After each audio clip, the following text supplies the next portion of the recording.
What is up everyone, welcome back to Gamertag VR. Today we are reviewing Vox Machinae on the Oculus Quest 2. It will be priced $29.99 US and boasts between 8 to 10 hours on the single player campaign. As VR grows, so do the variety of games based on the same genre. The idea of being able to pilot powerful machinery is now being catered more and more in virtual reality. More recently, a game called Iron Rebellion, which is now available, albeit in its early stages for PC and Quest, is looking very promising.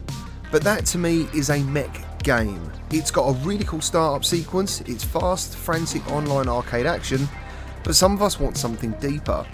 I'm talking mech sims, and while I'm not sure this is exactly the ultimate mech sim, but Vox Machinae definitely comes the closest. When I first played Vox almost 3 years ago on PCVR, it made me feel like I was piloting a giant working machine.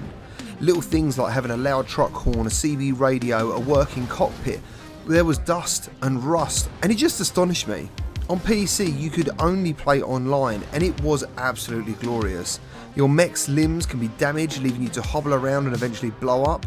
If you get too hot, you have to turn everything off to prevent being blown up again. But while doing the shutdown process, it leaves you vulnerable, and this can lead to some fantastically tense moments. It really feels like these robots in Vox are real. They are real workhorses, and the weapons are just as cool. They feel like massive attachments, and also I like the way they look, because a lot of them are pretty ugly. Which means to me functionality was the art style, and that also provides a sense of more realness, like the robots were made to serve a purpose other than just fighting.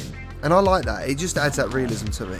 If you enjoy this review, please remember to subscribe to the channel for all your VR gaming needs, and if this video hits 500 likes, I'll drop 2 copies of the game in our community Discord. So today, the focus is purely on the Quest version, which features a brand new campaign for new and existing players, and more importantly, cross-platform play. I will share my thoughts on the campaign, but for me, the online is where this game really shines. And for that reason, I fully welcome the Quest version, and I really am hopeful for a PSVR 2 version further down the line. You can do 4-player co-op and play game modes Convoy and Bot Stomp, but to be honest, my experience with Convoy is not very good.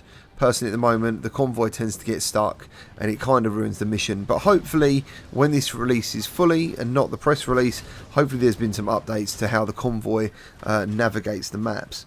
And you can also go online with up to 16 players, which is going to be absolute mayhem. The campaign mode features a really nice spaceship for you to walk around. As you progress through the story, you'll be sent on errands around the ship for your fellow crewmates.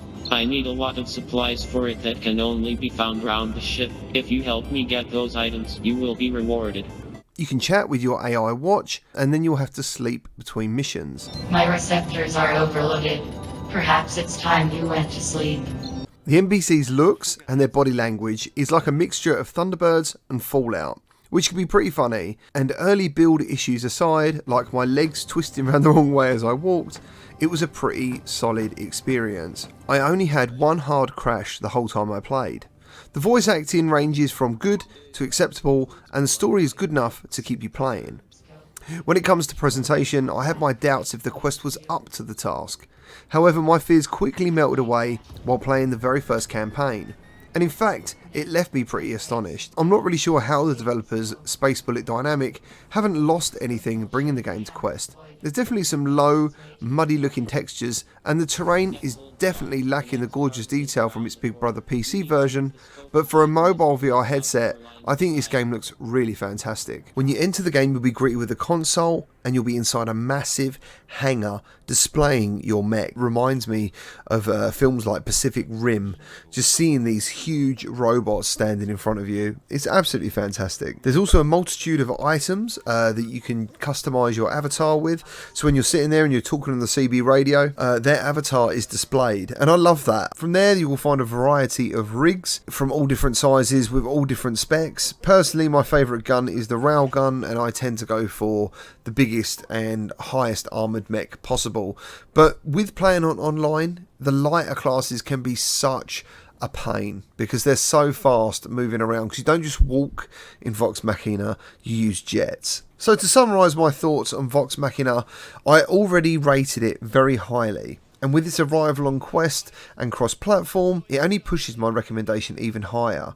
I can't wait for a whole new generation of players to get online, to start making friends, and even making their own factions to arrange like online tournaments. That's what this game is about. Also, with the effort that's gone into this game, even though there is some issues I've come across with my early build, I really hope that developers Space Bullet Dynamic actually see the game getting the love and attention it deserves. And thanks to Quest 2, that can finally happen.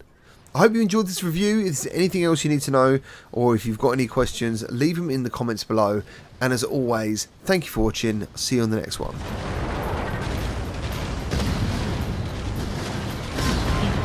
Alright, first enemy down.